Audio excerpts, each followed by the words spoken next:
Okay, we are back and we have a very good one here today. For those that were waiting for the Strix Scar, wait no longer. We have the 16-inch version ROG Strix Scar for 2025. Now, it comes in a 16 and an 18-inch version. This is the 16-inch version with this gorgeous 16-inch 2.5K mini LED display, what they call the Nebula display, 240 hertz refresh rate, and I think a really excellent display. Again, resolution 2560 by 1600. This is definitely one to look at. And again, you can go up with the high refresh rate here, 240 hertz, which is what I'm putting it on right now. Keep in mind, you will use more battery, of course, but with gaming laptop, battery is not going to be the biggest consideration, at least in my opinion. This is a pretty sizable unit, although they've slimmed it down over the years, although this one is a little bit heavier than its predecessor. But let's talk performance here, and this is running the Intel Core Ultra 9 275HX. So this, of course, is Arrow Lake, and it definitely is a very good performing CPU, and it has the NVIDIA RTX 5080 laptop GPU in this, and of course that is a very capable gaming GPU. Now keep in mind that you could also outfit this with the RTX 5090, but I don't have that one here, but the 5080 is one that I think is very capable. Again, this is going to be a little bit costly. I'll leave links for everything in the description below of where you can buy it. Right now, laptop prices in general are very high, and we don't know what's going to happen with the tariffs. My feeling is there will be deals made down the road, but in the interim, I don't think it's going to be too much of an issue because any new tariffs will be on the new stuff. This is already in the pipeline. So it doesn't matter. It's still very expensive nonetheless. That being said, if you're looking for a very good gaming laptop, this is one you definitely want to check out. Hey everybody, it's Andrew, and this is the Asus ROG Strix Scar 16, brand new for 2025. Coming up.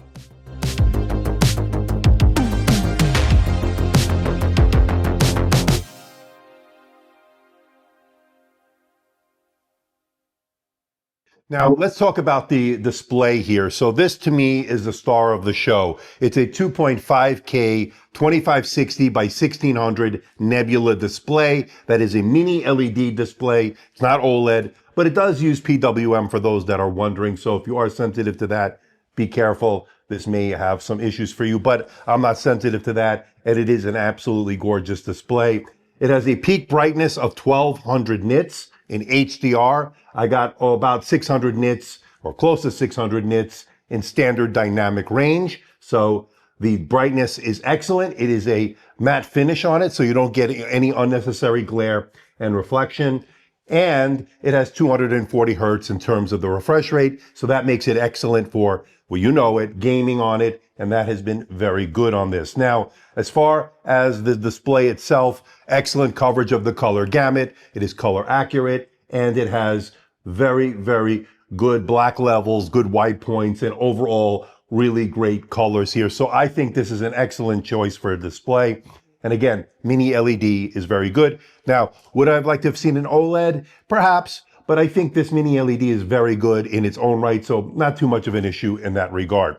Now, let's talk keyboard here, and it's a very good keyboard, very good key travel on it. No numpad. I know some 16-inch gaming laptops and other 16-inch laptops in general have a numpad, but the good news is there's no numpad here that pushes the touchpad off center, so that has worked out really well. It's got a RGB backlighting, all that stuff. You can control that within the Armory Crate app, and you also have a really spacious touchpad. It's not haptic or anything, but it worked out really well. And look at that. If you press the num lock there, you can access this numpad here. So that's been pretty good. And for those that need it, again, I'll show you that right there. Boom, scrolling, doing all your gestures, everything worked out really well. You got some rows over here, which gives you the volume keys, the mute the mic key, change the fan profile, and then of course the Armory Crate key is there as well. Got a Copilot key, of course, and for those that care. And then that is the keyboard layout. Overall, very good keyboard, very good touchpad, no issues on that front. Now, regarding the keyboard, as far as the tactility, everything was very good. And let's give it a listen to see how it sounds.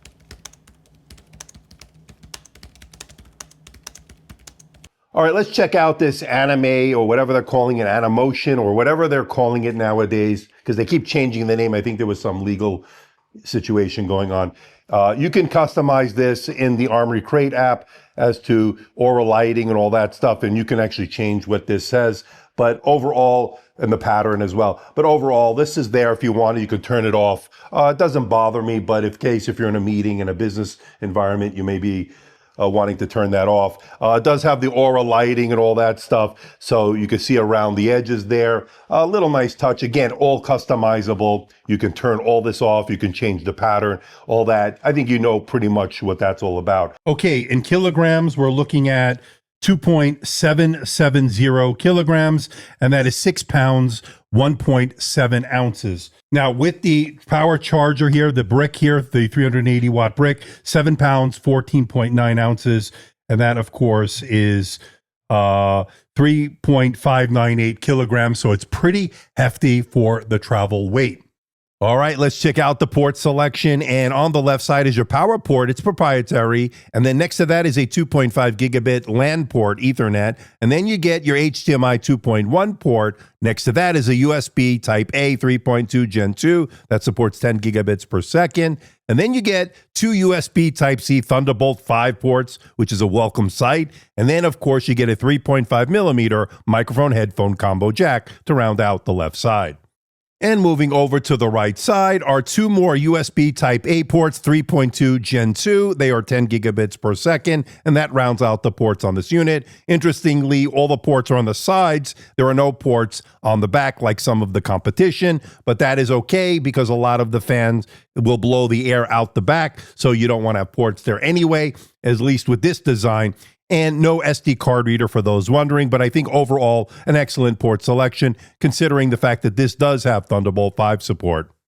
Now, one of the big features of this is going to be toolless entry according to Asus. So you slide that over and then I think this pops off like that and boom, that is it. So it has intelligent cooling here. And obviously that's what it says. Looks like there's a vapor chamber. It's called a tri-fan technology. So there are 3 fans here and then 2 slots for SSD. RAM slots are here. And so it is looking pretty good. There are your SODIMM slots right there. The M.2 2280 SSD and the fans are of course there, the 3 fans. Now, a couple of things to note here. The deck is metal. The lid is metal here. And I think everything else is going to be plastic. The bottom is plastic. And of course, toolless entry. And then, of course, pretty nice keyboard so far. Everything looking pretty good. All right, let's check out performance here. And I'm going to give you a little spoiler. It's really good. Intel Core Ultra 9 275HX. Great single and multi-core performance, over 3,000 on the single core, nearly 20,000 on the multi-core. That is excellent in terms of if you're going to do things like Microsoft Office, email, web browsing, it all worked really well. Check out the Cinebench 2024, 135 single core, 2159 multi-core. Once again, excellent results here. So things for everyday use. It's going to be really good. No slowdowns, no hiccups, of course. That is to be expected. Now, what about graphics here? So in my model here, we have the RTX 5080 from NVIDIA. You can go up to a 5090, but the one that Asus sent over has that 5080 with 175 watts TGP. And as you can see from the 3D Mark results here, Time Spy, Firestrike, and Wildlife Extreme, it's a bit of an upgrade over last year's 4080, but not a huge update, as you can see, but a good update nonetheless, maybe 5 to 10%. That's what I'm seeing in that synthetic benchmark as well. Now, 175 watts maximum graphics power, according to the NVIDIA information app here. And then, of course, if you want to do gaming, which is, of course, the main part of this laptop, this is definitely capable. As you can see, some of the more popular titles, AAA titles, do really well. And especially if you put it on the 4K DLSS enabled, you will get some very playable frame rates. So they did a very good job in the overall grand scheme of things of making this a very good, if not excellent, gaming laptop. Now, I know a lot of you are not only interested in this for gaming, but also for productivity. Things like video editing definitely are very good with this, as evidenced by the results in the Puget Bench DaVinci Resolve benchmark. Really good result here. Not only that, Premiere Pro as well. So you are able to edit video on this without any issues. And very good news when it comes to thermal throttling. I ran the Speedway stress test. It got a passing score of 97.9%, meaning it detected no thermal throttling under load. And that's a great result. And they did a good job keeping the surface temperatures at bay, never getting overly hot, especially where you place your fingers on the keyboard, remain relatively cool even under maximum load. They did a good job in that regard. And even the underside stayed really cool, even under load. So no particular part there you had to really worry about. So that has been very good. And when put under load, the power brick, the 380 watt power brick, never got overly hot either. So they did a really good job in the overall thermal performance here. And fan noise in the turbo mode, maximum I saw 65, 66 decibels, which is noticeable, but not a really huge whirl or anything too distracting. And when you're doing everyday tasks in a balance mode, you won't really notice it at all. Like most gaming laptops in this category, don't expect all-day battery life. That's not what these are designed to do. But if you need to unplug and use it on the road, you're looking at around 5 hours of mixed use. And video playback, I was seeing around 5 hours as well. So not great in terms of the battery life, despite the fact that it does have a 90 watt-hour battery. And because you're not getting all-day battery life, you'll probably have to take this pretty hefty 380 watt power supply with you on the road. The silver lining is it charges pretty quickly.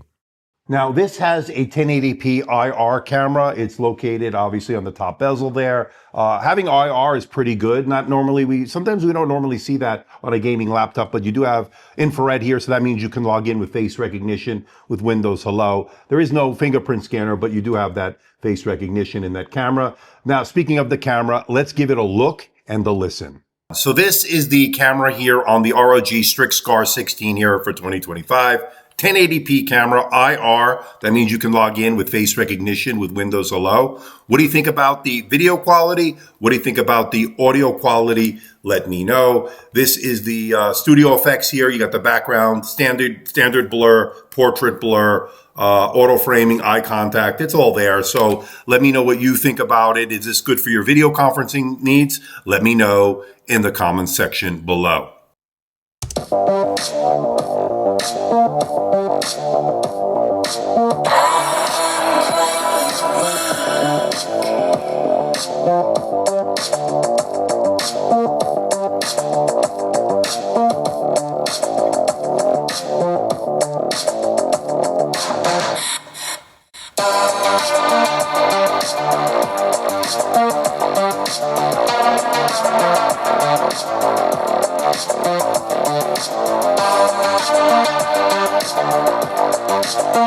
Now, as far as pricing is concerned, this starts at $32.99, and that gets you the Core Ultra 9 processor, the 275HX, the 5080. So this is the one we have here today, 32 gigabytes of memory.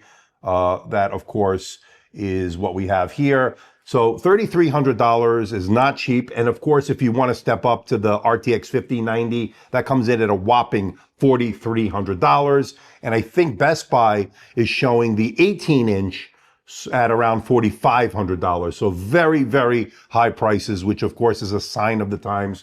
With all these tariffs coming, it could get even worse. Although I don't think that will take effect until later on, because this is already in the pipeline. Shouldn't affect it now. But I think anything going forward will have some effect on that. And by the way, my opinion on that is I think they're going to be making deals. So let's not rush to judgment just yet.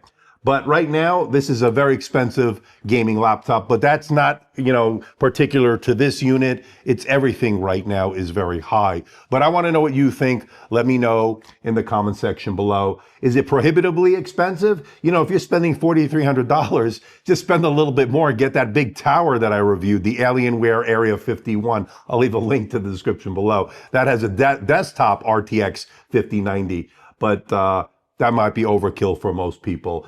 This might be overkill for some of you as well. But if you're serious about a gaming laptop, want a 16-inch one or the 18, this is one you may want to look at. Again, let me know what you think in the comments section below. So overall, what do I think about the ROG Strix Scar 16 here for 2025? And I have to say, probably one of my favorite gaming laptops so far here in 2025. Of course, we have others that are coming in, but so far, this has been very good performance, both single, multi-core. Obviously, you're going to have very good gaming performance, especially for AAA titles. Battery is not going to be the priority on this. It's not that great, 4 to 5 hours at most, depending on what you're doing, but gaming, 1 to 2 hours is what you can expect here. So don't expect all day battery life. You will have to carry that 380 380 watt brick with your power supply if you want to plug in, and that weighs quite a bit as well. So overall, it's not the most travel friendly package, but it is definitely a portable gaming laptop that I highly recommend here for 2025. So please hit the like button, please subscribe, please share this video. Don't forget to leave a comment in that comment section below. Let me know how I'm doing. And if you are watching my channel and you're a casual viewer of the content, why not hit that subscribe button? We're making our big push to 250,000 subscribers. We're almost at 210. So we're making pretty good headway, and I want to keep the momentum going. So why not hit that subscribe button? It doesn't cost anything. And if you do decide to buy maybe one of these, check out the affiliate link in the description below. It certainly goes to help support the channel and make a small commission. But on top of that, you know, it certainly helps out the channel, and I do really appreciate it. So until next time, this is Andrew, and I'll see you in the next video.